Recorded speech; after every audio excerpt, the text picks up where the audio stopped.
తాకట్లో ఉన్న మీ బంగారాన్ని విడిపించి ఆ రోజు ఆన్లైన్ రేటుకి కొంటాం. Sharma gold company.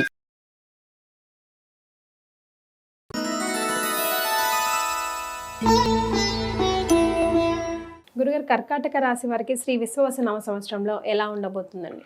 ఆదాయము, వ్యయము, రాజ్యపూజ్యం, అవమానం కనుక తీసుకున్నట్లయితే ఫస్ట్ ఆఫ్ ఆల్ ఇక్కడ ఆదాయ విషయంలో 8 ఉందండి. ఆదాయము, వ్యయం 2 ఉంది. అంటే ఒక 8 లక్షలు సంపాదిస్తే 2 లక్షలు ఖర్చు చూపిస్తుంది ఇక్కడ.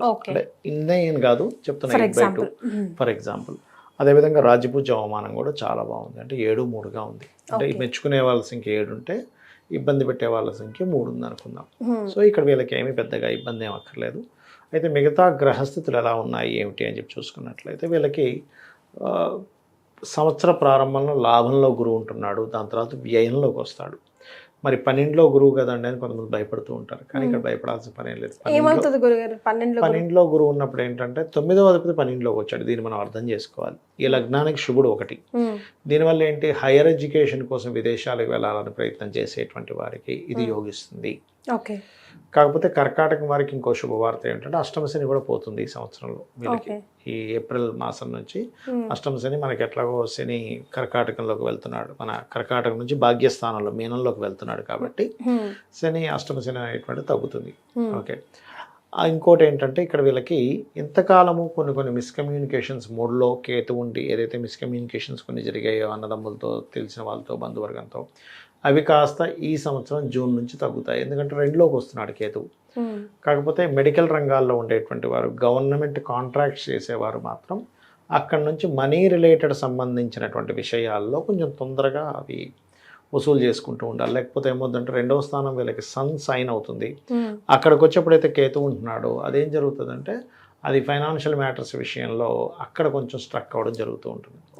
అలాంటప్పుడు ఏంటంటే వీళ్ళకి 2లో కేతు సంచరిస్తున్నంత కాలము ఏ రూపాయి వచ్చినా సరే గణపతి దగ్గర పెట్టి స్వామి నీ వల్లే వచ్చిందనేటువంటి భావనతో కనుక చేసుకున్నట్లయితే ఖచ్చితంగా బాగుంటుంది. ఓకే, సో మరి వీళ్ళకి ఎకనామికల్గా కానివ్వండి, లేకపోతే హెల్త్ పరంగా, మ్యారేజ్ స్టేటస్, పిల్లలు, ఎట్లా ఒక్కొక్క పాయింట్ తెలుసుకుందాం గురుగారు. ఒకటేనమ్మా, వీళ్ళకి ఇందాక నేను చెప్పినట్టుగా అష్టమ శని ఒకటి పోయింది కాబట్టి డోంట్ వరీ. కాకపోతే భాగ్యంలో శని సంచరించేటప్పుడు తండ్రి గారి ఆరోగ్య విషయంలో కొంచెం జాగ్రత్తగా ఉండాలి వీళ్ళు.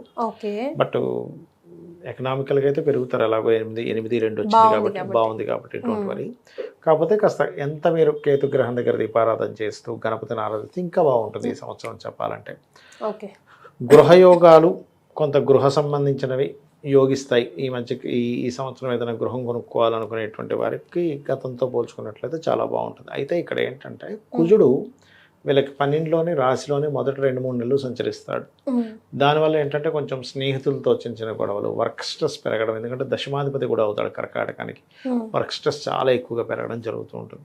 ఆ సమయంలో ఆఫీస్కి వెళ్ళి కూర్చొని లేకపోతే ఆఫీస్ వర్క్ ఇంట్లో నుంచి చేసేటప్పుడు ఒకసారి స్కందుని తలుచుకున్నట్లయితే బాగుంటుంది. సర్వసాధారణంగా కూడా వీరికి ఏంటంటే నిత్యము ఆరాధించాల్సిన దేవత అనేది ఒకటి ఉంటుంది ప్రతి ఒక్కరికి కూడా. వీరికి స్కందుని ఎక్కువ ఆరాధించాలి. వీళ్ళు ఎంత ఓం స్కందాయ నమః చేసుకుంటుంటే అంత బాగుంటుంది. సర్వసాధారణంగా ఈ కుజుడు జలరాశుల్లో ఉన్నందుకు కొంచెం జల ప్రదేశానికి వెళ్ళేటప్పుడు కూడా వీళ్ళు కొంత జాగ్రత్తగా ఉండాలి. ఈ కర్కాటకం వారు చూసుకున్నట్లయితే జాబ్ రీత్యా కొన్ని మార్పులు కూడా జరుగుతాయి వీరికి.